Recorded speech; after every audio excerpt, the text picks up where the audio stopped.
నువ్వేనా మెకానిక్వి? ఓహో, మా మేడం గారి కారు సడన్ గా ఆగిపోయిందే బాబు, త్వరగా రా, అవతల వెయిటింగ్.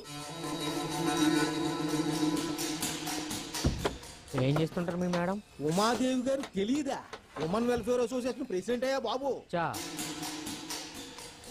ఈ పోస్ట్ ఏంటి? మేనేజర్, 5 నిమిషాల మీడియా నా ముందుండాలి. ఏంటి మేడం, ఎందుకు పిలిచారు? ఈ పోస్టర్ ఏంటి, ఆ టైటిల్ ఏంటి?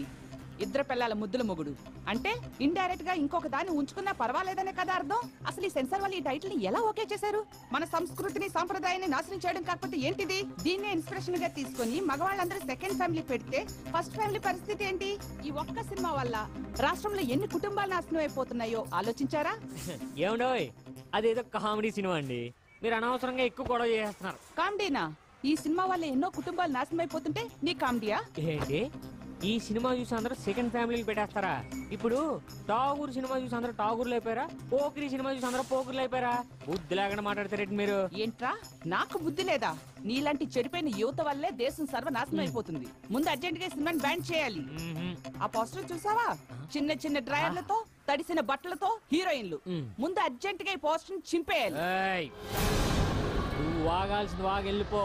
పోస్టర్లు చించితే ఊరుకోం. నీకు కూతురు ఉంటది కదా, అది ఇలాంటి నిక్కర్లు వేసుకుని రోడ్ల మీద తిరుగుతుందా? నాకు ఓ చెల్లుంది, అది తిరగట్లేదు. బయట ఎవరో తిరగరు, అది సినిమా. సినిమాల్లోనే అలా చూపిస్తారు. అంత మాత్రానికి మీడియా ఉంది కదా అని ఓ రెచ్చిపోయి మాట్లాడేస్తారేంటి? ప్రతి చిన్న విషయానికి గొడవలు చిచి. అసభ్యకర పోస్టర్లపై ఆగ్రహం వ్యక్తం చేసిన ఉమాదేవి వైఖరిపై నిరసన వ్యక్తం చేసిన యువకుడు. ఇలాంటి సినిమాలు రిలీజ్ చేసినందుకు సెన్సార్ వాళ్ళు వచ్చి సారీ చెప్పాలి. ఇప్పుడు సెన్సార్ వచ్చి వీడికి ఎందుకంటే సారీ చెప్పాలి? మంచి చెడు చూడడానికే కదా సెన్సార్ ఉన్నది. ఒకసారి వాళ్ళు సర్టిఫికేట్ ఇచ్చాక ఈవిడ కూడా ఏంటండి ఓ బిల్డప్ కాకపోతే?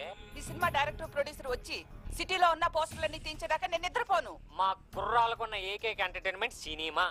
ఆవిడ కవరేజ్ కోసం మా సినిమాల మీద పడతదేంటి? ఎవడండి వీడు? నా పరువు తీశాడు. ఈ రోజు మీడియా ముందు సిగ్గుతో చచ్చిపోయాను. వీడిని ఏదో ఒకటి చేయండి, నాకు మనశ్శాంతి లేదు. ముందు ఏదో ఒకటి చేయండి. డాడీ, నాకు మీ రివాల్వర్ కావాలి. ఉమాదేవి కూతురు చాలా కోపంగా ఉంది. ఎందుకు ఏంటి అని అడగొద్దు. నాకు మీ రివాల్వర్ కావాలి.